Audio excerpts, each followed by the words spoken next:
Ya, mereka sedang melakukan preparation ataupun persiapan dalam skenario saat ini. Oke, ya, apa yang akan dilakukan oleh tim secara keseluruhan? Oke, baik Kang Asep ya. Jadi saat ini terlihat tim sedang melakukan pemasangan APD, di mana APD tersebut pada saat pemakaian biasa disebut dengan TOG atau turn off gear. Oke, target waktunya 2 menit Bapak-Bapak sekalian. Jadi siapapun yang angkat tangan duluan berarti dialah yang tercepat dalam pemakaian ini ya. Tidak ada latihan. Kemarin mereka cuma mengulang karena kebiasaan ini harus mereka asah, uji dan selalu dilakukan di setiap perusahaannya. Karena ingat, kecelakaan kerja bisa terjadi kapan saja dan di mana saja. Tim IRT harus cepat merespon ya. Dalam ini, dalam kesehariannya, dalam operasionalnya, kita selalu membantu tim BPBD ataupun tim kebakaran damkar ataupun bekerja sama dengan Basarnas dalam hal ini. Baru-baru ini tim kami juga membantu untuk kebakaran limbah yang di limbah di kilometer 13. Oke, gimana nih Mas Jamal? Kalau dilihat dari keterampilan mereka saat ini sudah cukup atau perlu lagi ditingkatkan dalam hal ini? Oke, saya kira sudah bagus ya. Namun ada beberapa hal yang perlu kita tingkatkan. Oke, sementara ini sebelum melakukan doding, teman-teman persiapan untuk pemeriksaan biayanya untuk selanjutnya melakukan doding. Itu Kang Asep. Oke, baik. Mana nih aplaus dari kita semua? Mungkin di sini ada pembina-pembina K3 di perusahaannya ya. Salah satu hal yang wajib kita bina adalah tim emergency karena LTI kecelakaan kerja selalu kita cegah. Tetapi kalau sudah terjadi mau tidak mau ditangani secara cepat. Oke Pak, program-program apa aja sih Pak Sadu yang dalam ini yang dibina oleh Disnaker Trans Kalimantan Timur dalam hal ini untuk pembinaan K3 ini? Betul, jadi kami selalu mendorong Kang Asep untuk masing-masing perusahaan itu membuat membentuk suatu P2K3 dan K3 di perusahaan agar kecelakaan itu harusnya dicegah, jangan sampai terjadi. Tapi kalau sudah terjadi ya pencegahan harus direspon secepatnya. Makanya kami selalu di Desa Kerja untuk mendorong pihak perusahaan itu memiliki P2K3 atau panitia pembina K3 di perusahaan. Oke, kita lihat mereka sedang melakukan pemeriksaan APD ya. APD apa aja sih yang harus mereka pakai dalam hal ini selain APD wajib ya? Dalam hal ini, silakan Pak. Oke, pada saat melakukan respon kebakaran, jadi yang wajib digunakan tim fireman ialah ada APD tambahan yaitu berupa SCBA atau Self Contained Breathing Apparatus, sebuah tabung udara bertekanan yang untuk membantu seorang fireman untuk bernapas di area ruang terbatas maupun berasap seperti itu. Secara operasional ketika berada di tempat kejadian ataupun baik itu event, lomba ya, kapten akan mengatur semua pergerakan anggota ya, baik itu ketika masuk, menyiapkan peralatan ataupun melakukan pertolongan. Untuk pagi hari ini yang akan dilakukan oleh tim adalah melakukan pemadaman kebakaran ya. Dalam hal ini kita bekerja sama dengan Damkar untuk peminjaman fire truck-nya ya. Kemudian selain itu apa lagi yang mereka lakukan secara skenario Mas? Oke, skenario ada penyelamatan korban di dalam ruangan yang terbakar dan selanjutnya kita adakan skenario di mana seorang firefighter pada saat melakukan pencarian di dalam ruangan yang terbakar mengalami kolaps begitu Kang Asep. Oke, jadi dalam hal ini kita coba skenario kan. Yang pertama adalah pertolongan korban yang terjebak dalam confined space ya. Jadi ada sedikit nyerempet dengan skenario yang terjadi di PT Morowali yang kemarin ya. Kita turut berduka cita. Semoga kejadian itu tidak terjadi di wilayah kita di Kalimantan Timur ya. Baik, juga satu kejadian sering terjadi kejadian baik itu di tingkat perusahaan atau di teman-teman kedaruratan yang instansi. Ada kalanya tim fireman-nya atau tim sukarelawannya yang kolek dalam hal ini ya. Oke, penanganannya apakah ada khusus tersendiri Mas Jamal ketika menangani pertolongan kepada mereka? Benar sekali ya, Kang Asep. Ketika ada emergency, pasti akan ada korban. Jadi untuk penanganannya ada penanganan khusus dari teman-teman fire ya. Saya kira seperti itu Mas. Oke, peralatan yang kita pakai ini hose ya, ataupun nozzle-nya ataupun konektornya ini adalah kepunyaan Damkar Samarinda ya. Jadi setiap tim pemadam ataupun rescuer ataupun tim kedaruratan harus mengetahui ataupun tahu cara pengoperasian peralatan. Tipe-tipe apa aja sih alat pemadam firefighter yang ada di Indonesia ya? Kalau di kami adalah French coupling, French style karena dulu bekas perusahaan Prancis kan. Apa ada lagi ya jenis-jenisnya? Kebetulan kalau di kami itu pakai stolnya kan. Ya itu harus penyesuaian ketika di tempat kejadian. Jadi harus mengenal dengan baik agar supaya operasional tidak terhenti. Ada tambahan dalam hal ini Mas Ferdi. Oke, jadi dapat ketahui bapak-bapak, ibu-ibu sekalian, untuk tipe kopling yang digunakan saat ini, saat peragaan ini ialah tipe kopling Machino yang biasa digunakan di pemerintahan. Dan sedikit ada perbedaan dari beberapa perusahaan yang sedang tampil pada hari ini. Oke, dalam setiap tahunnya kami selalu diperintahkan, diinformasikan oleh Disnakertran Kalimantan Timur untuk melakukan simulasi seperti ini Pak ya. Dalam setiap tahunnya itu selalu berubah-berubah ya Pak Saru ya. Ya untuk materinya.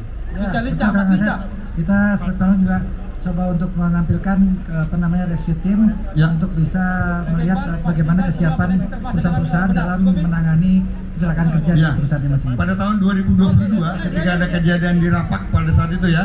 Jadi kita skenario ini adalah road accident rescue. Ya, betul. Kemudian di tahun lalu ketika ada gempa ya kalau ya. Kegempaan. Kegempaan jadi kita rubah menjadi Kegempaan. building collapse saat itu. Betul. Nah saat ini kita coba dengan tim performance seperti ini mudah-mudahan memberikan gambaran tentang kesiapan tim emergency di setiap perusahaan ya. Betul. Baik, kita tepuk tangan, kita aplaus buat gabungan tim perusahaan ataupun tim ERT Kalimantan Timur. Pastikan tes nozzle. Ya, pressure ketika tim pemadam kebakaran ataupun rescue melakukan pemadaman itu berkisar antara 6 bar sampai 12 bar ya, tergantung dari SOP dari setiap perusahaan. Tapi umumnya di 6 itu sudah mulai lumayan ya. Kenapa harus dipegangin oleh ada yang belakang sebagai backupnya? Karena ada kemungkinan dengan pressure yang tinggi bisa bisa membalik ya. Ya, Oke Bapak, jadi jenis pressure-nya itu sendiri seperti apa tuh? Oke, jadi untuk posisi kembangan air Pak ya, jadi pada saat awal terbukanya air itu ada yang nama istilahnya water hammer atau hantaman dari air tersebut pada saat air baru terbuka. Dan biasa untuk kita melakukan pemeriksaan pressure, untuk melakukan tes pressure, kita membuka air dengan kembangan metode spray dan jet. Oke, kalau kita lihat di lapangan, jadi tadi yang dilakukan adalah cooling, jadi mendinginkan bangunan. Setelah itu kita lihat 2 orang rescuer membuka pintu dengan memperhitungkan di situ ada bahaya backdrop, kemudian ventilasi juga harus dibuka ya. Kelihatan 2 orang rescuer ketika masuk ke dalam ruang terbatas ataupun confined space harus ada acuan. Dalam hal ini mereka mengacu di hidrannya, di hostnya yang mereka bawa ya. Terkopi Pak Asep. Ya, jadi agar supaya rescuer ketika masuk ke dalam bangunan yang tentu saja saat itu listrik akan mati dan akan gelap sekali, sebagai acuan adalah selang yang dipakai ya. Betul sekali Pak Asep. Jadi dapat diketahui bapak-bapak sekalian ya, pada saat pemadam memasuki area yang terbakar, pemadam tidak boleh berdiri. Jadi dapat kita lihat saat ini sedang diperagakan yaitu posisi stay low pada saat memasuki area terbakar untuk menghindari panas serta kepulan asap yang Ya, kita lihat kedua kakinya membuka agar supaya di situ kalau ada obstacle, benda tajam bisa diidentifikasi ya. Kemudian untuk pencarian korban, ya ini diibaratkan kita semua membayangkan confined space ya, ruang terbatas ya. Meskipun dalam hal ini fasilitasnya kita coba sesuaikan. Ya, rupanya 1 orang korban sudah didapat.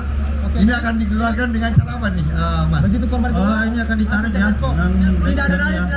dan perlu kita ketahui juga kan, keberhasilan suatu operasi itu ditentukan dari plate captain ya, sehingga perlu komunikasi antara rig 1 rig 2 yang masuk ke dalam dengan captain, itu kan. Oke, dalam skenario ini terdapat 3 orang korban. Korban yang pertama tidak mengalami cedera yang cukup parah ya, sehingga dia dengan proses triase mereka sudah dikeluarkan ya. Kemudian yang kedua ini adalah masih korban ya. Cedera apa yang didapat korban? Kalau tidak salah sesak napas saja ya dan luka bakar. Mereka akan dibawa ke master point kalau istilah kita ya. Betul sekali Pak Asep. Jadi korban yang berhasil dievakuasi segera dibawa ke master point. Ya, ini adalah metode drag dengan 1 orang penolong ya. Oke. Jadi seolah-olah bangunan ini mau runtuh nih kayaknya nih ya. Oke. Jadi ada berbagai macam cara menghandling korban ya. Ini adalah cara direct ya, ketika kita harus tetap mempertahankan posisi tubuh karena di situ posisi dalam keadaan terbakar ya. Betul sekali Pak Asep. Jadi posisi banyak ada berbagai macam posisi penarikan atau emergency move. Jadi ada salah satunya perfector drag atau shift drag dan ada center, Captain Colin. Oke, dalam hal ini ketika terjadi kejadian, kapten harus tetap menghubungi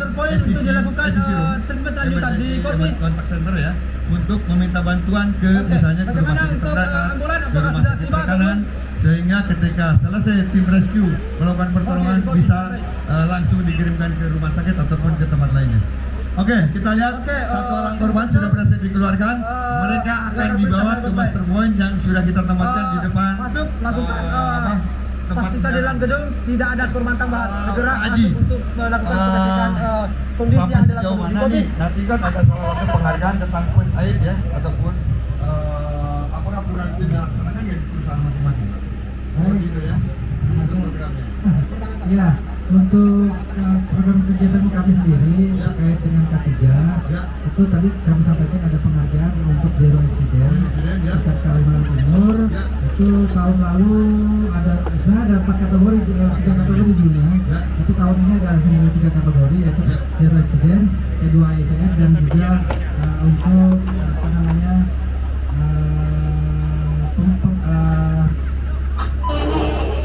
satunya lagi kalau tidak salah ini ya. Tapi karena yang saya sampaikan jumlahnya sebenarnya cukup signifikan menambahnya tahun ini. Untuk zero accident sendiri ada sekitar 100 lebih perusahaan, 140 lebih perusahaan, 160 kalau nggak salah. Itu tahun ini kemudian untuk P2IV juga bertambah, ada 115 perusahaan yang menerima penghargaan P2 ketika rencananya nanti akan diserahkan ke berkuasa. Akan ditentukan waktunya pada ini ya. Betul kami. Oke, baik, kita lihat tim penolong sedang melakukan pertolongan kepada korban kedua yang sudah masuk ke master point. Apa yang dilakukan oleh tim tim yang disebutkan sebagai penanganan kesalahan korban nih Pak? Oke, baik Pak ya. Jadi saat ini untuk korban kedua yaitu mendapatkan penanganan atau pemeriksaan primary survey, di mana yang mencakup dari airway atau jalan nafas, breathing, pernapasan, dan sirkulasi atau peredaran darahnya. Jadi 3 poin itu yang wajib diperiksa Pak Asep untuk dilakukan. Oke, mudah-mudahan untuk tim emergency respon itu tidak terjadi ya. Tapi sekarang ini kita sinariokan tim pemadamnya yang paling. Tim pemadamannya yang mengalami kecelakaan. Comment center, Captain Colin.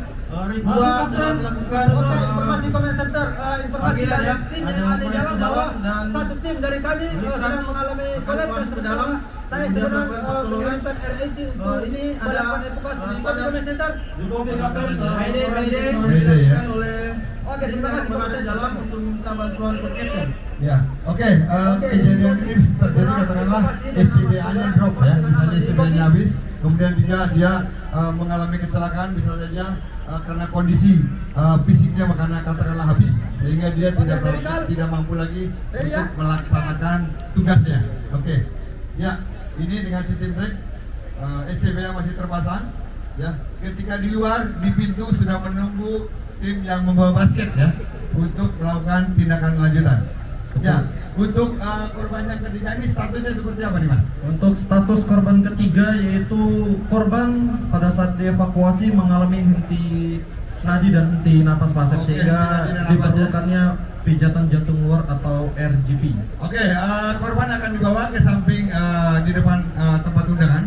Jadi akan didemonstrasikan tentang tim akan melakukan pertolongan CPR, cardiopulmonary resuscitation ya. Kalau dalam bahasa Indonesia itu resusitasi jantung paru. Jadi metode yang mereka lakukan mari silahkan kita lihat. Ya. Kemudian juga mereka langsung memakai alat ya, EKG ya, AED, automatic external defibrillator. AED saat ini sudah terpasang di beberapa tempat, salah satunya di airport, itu wajib untuk memasang AED. Di beberapa tempat tertentu di area publik, misalnya di kolam renang ataupun di tempat fasilitas umum sudah terpasang. Jadi mau tidak mau kita semua harus memahami tentang terutama tim respon tentang pemakaian AED tadi. Oke, informasi Oke, apa yang dilakukan secara general silakan. korban yang tidak sadarkan diri ada 2 orang dan untuk korban yang satunya kondisinya respon tidak Oke, mengalami saat ini tim MFR atau Medical First Responder sedang melakukan pemeriksaan atau mengkaji situasi atau mengkaji dari sirkulasi dan pernapasan atau breathing. Yang dimana pada saat melakukan pemeriksaan nadi itu terletak pada nadi karotis atau yang berada di leher korban, yaitu untuk menilai selama 10 detik apakah ada terdapat denyut nadi.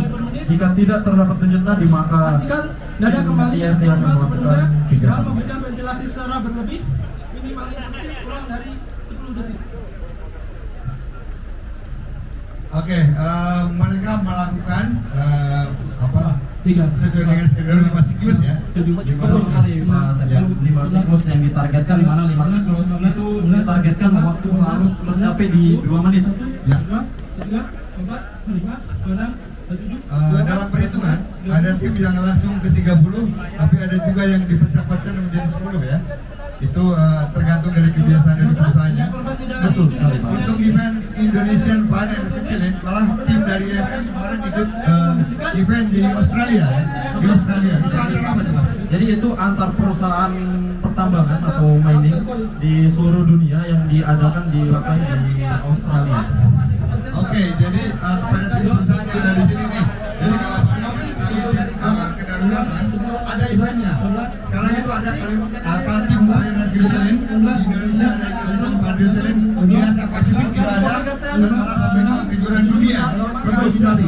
Di Indonesia kebetulan tahun ini pihak dari IRT PPA Group atau Putra Perkasa Abadi yang mewakili Indonesia untuk berkompetisi di Australia. Oke. 11, 12, 13, 14, 15, 16, 17, 18, 19, 20, 21, 22, 23, 24, 25, 26, 27, 28, 29, 30. Oke, AED yang dipergunakan saat ini adalah AED untuk training ya. Betul sekali Pak Asep. AED yang sebenarnya tidak bisa dicopot ya. Kalau khusus sekali dipakai itu berarti harus infeksi lanjutan ya. Atau sekali hilang. Nah, untuk AED training ini tetap mereka ada responnya ataupun berita-berita yang dikeluarkan. Meskipun sampai saat ini instruksinya dalam bahasa Inggris ya, tetapi ya semua rescuer harus tahu ya. Belum ada yang Indonesia, mudah-mudahan dari kita yang menciptakan itu ya. Tapi saat ini semua AED ataupun instruksi masih dalam bahasa Inggris. Sebenarnya Kang Asep, untuk AED ini itu dirancang untuk warga awam sebenarnya Kang Asep. Jadi kita hanya perlu mengikuti instruksi yang telah diberikan oleh AED tersebut.